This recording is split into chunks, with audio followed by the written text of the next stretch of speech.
TPCC అధ్యక్షుడు మహేష్ కుమార్ గౌడ్ వ్యాఖ్యలను BJP నేతలు తీవ్రంగా ఖండించారు. ఆయన చేస్తున్న పాదయాత్రకు సరైన స్పందన లేక తమ నేత కేంద్ర మంత్రి బండి సంజయ్పై అనుచిత వ్యాఖ్యలు చేయడానికి కరీంనగర్ బీజేపీ నాయకులు సునీల్ రావు తీవ్రంగా ఖండించారు.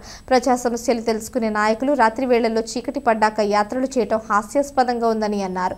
మహేష్ కుమార్ గౌడ్ చేస్తున్న యాత్రపై ప్రజల నుంచి స్పందన లేక ఫ్రస్ట్రేషన్లో అసంబద్ధ ఉపన్యాసాలు చేయడం తగదని పేర్కొన్నారు. బీసీ నేత అయిన కేంద్ర మంత్రి బండి సంజయ్ వ్యాఖ్యలు చేయడం తగదని వెంటనే బహిరంగ క్షమాపణ చెప్పాలని డిమాండ్ చేశారు.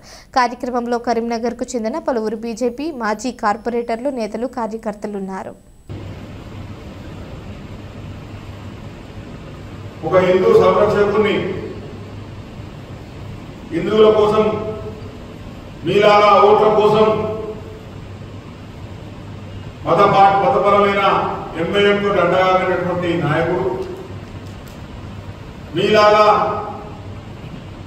ముస్లిం మైనారిటీల ఓట్ల కోసం ద్వంద్వ నీతిని ప్రదర్శిస్తూ హిందువులను కించపరుస్తూ సమయం సందర్భం వచ్చినప్పుడల్లా మాట్లాడుతున్నటువంటి మీకు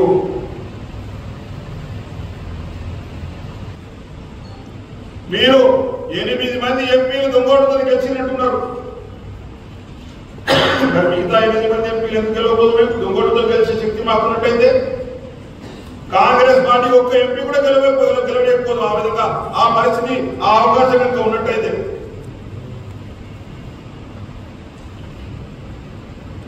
63 మంది ఎమ్మెల్యేలు ఏ విధంగా గెలిచేవారు? కాంగ్రెస్ పార్టీకి 64 మంది ఎమ్మెల్యేలు.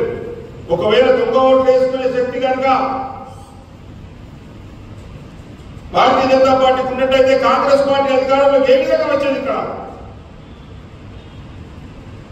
కనీసం అన్న మాట్లాడే ముందు కనీసం ఇంగిత జ్ఞానం ఉండాలి. మీరు రాష్ట్ర అధ్యక్షుడిగా అయిన తర్వాత